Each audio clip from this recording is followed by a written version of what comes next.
Hello students, good morning. How are you? I hope all of you are well, right? Okay, so welcome to the computer class, e-learning class. I think all of you are enjoying the video classes and yes, all of you do a different type of activities. Okay, especially read the story books and whatever you want, do that activities. Okay, drawing or you can make a new things, so with the best materials, no, so do these things, then you can enjoy. Okay, so last day I have told you about the for loop, right? So I think all of you now clear about that while loop, do while loop, for loop. No, so for loop, this program I have told you, do you remember that? Okay, so in for loop I have told you, just revising this loop statement today I am.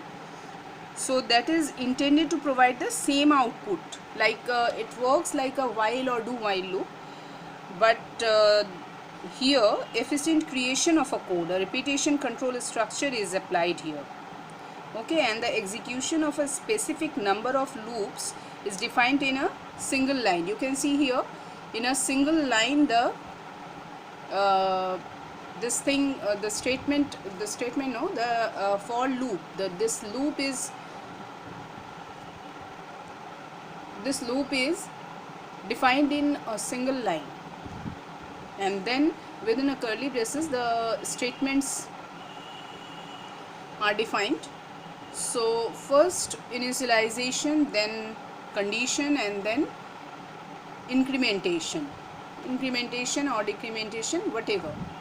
So according to your requirement, according to your the requirement of the program. Okay, so here you can see the variable n has been taken, so that is of integer data type. So int, then n less than equal to 14, that means the loop will execute up to 14 times. Okay, 2 to 14. And incrementation is n is equal to n plus 1, that means every time n will increase with 1. So here first statement, it will go cout value of n, so it will display value of n. Here you can give equal to sign. Okay, so here also you can give the equal to sign like this. So it will show value of n equal to, first time it will show 2, then it will go to the next line because endl is given, endl means end line, so it will go to the next line. Then again it will show value of n equal to 3 because n equal to n plus 1 here now.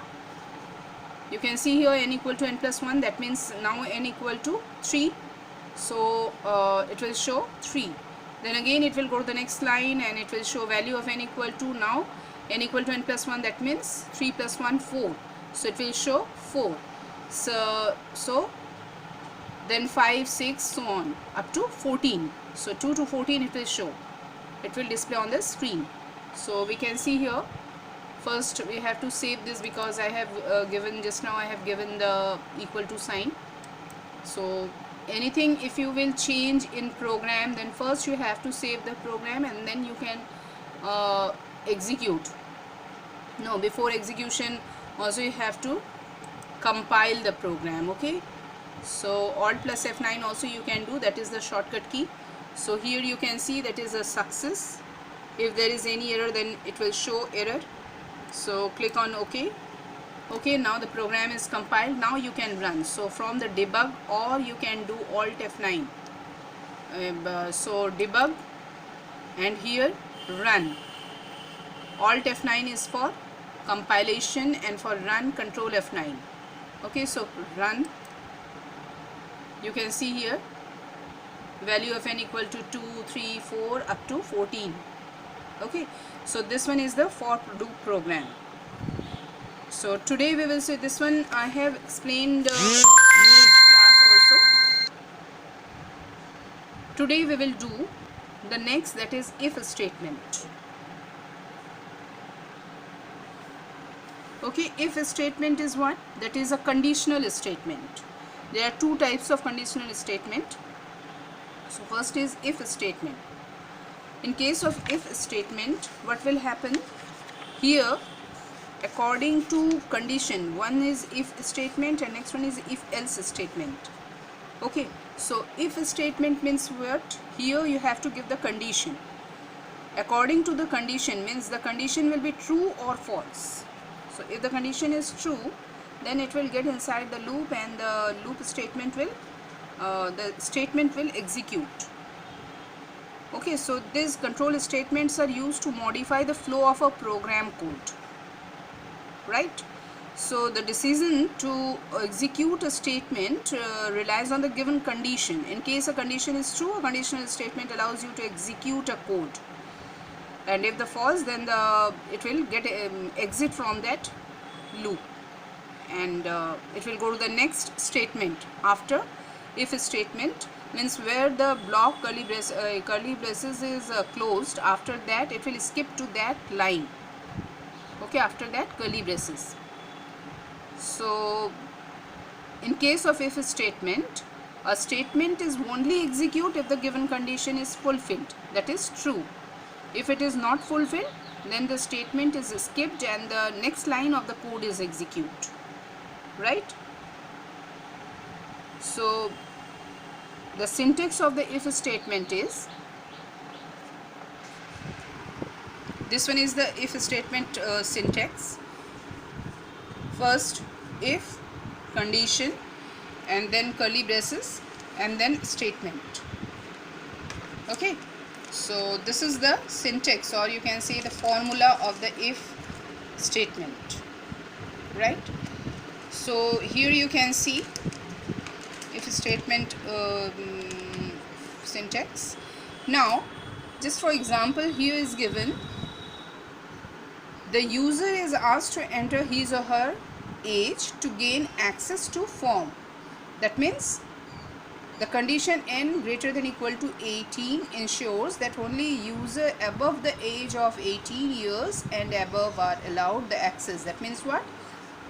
Means one form is there where you have to enter the age.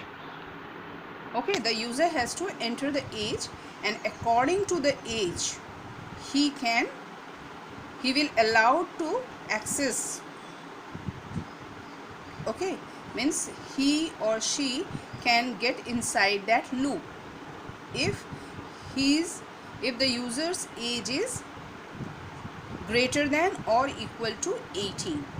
Okay, so the program will be like this: has include our stream.age using namespace std, then int main function. Now the variable n is initialized. Now through the variable n you can, so according to that age the user can access that. So here you can see out, enter your age in years. So it will display on the screen, enter your age in years. Then the user will enter the age through the cin greater than n. Okay, cin n means user will input, user will enter the age. Now that age will store in the variable n. Now the condition will be checked here. If n is greater than 18,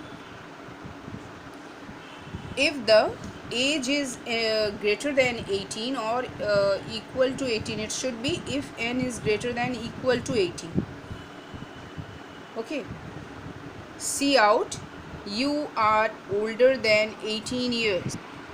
Okay, so this just you rectify in your book, it will be greater than equal to.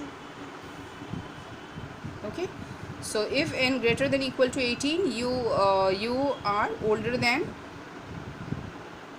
18 years, or you are 18 years old, 18 years or more than 18 years old. This message you can display. And if it is not, then see out, your age is whatever you have entered, that age it will enter.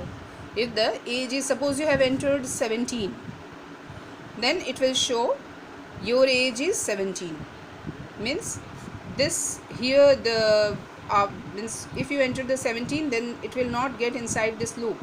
It will skip this loop and it will come to this line, and it will display your age is 17, and it will go to the next line. Okay, so this is your program. Is it clear? Okay, so try to do this program if statement, and if there is any problem, then you ask me in comment box, and all of you give your attendance in comment box in WASM app. Okay, so try to do this program. Next day we will do if else statement. Okay, means if students or users age is 18 or greater than 18, then he will be eligible for, suppose, for giving vote. Otherwise he will not be able to give vote. So how will you do that? Through the if else statement. So these things we will see tomorrow. Okay, next class. Okay, so that's all for today. Thank you.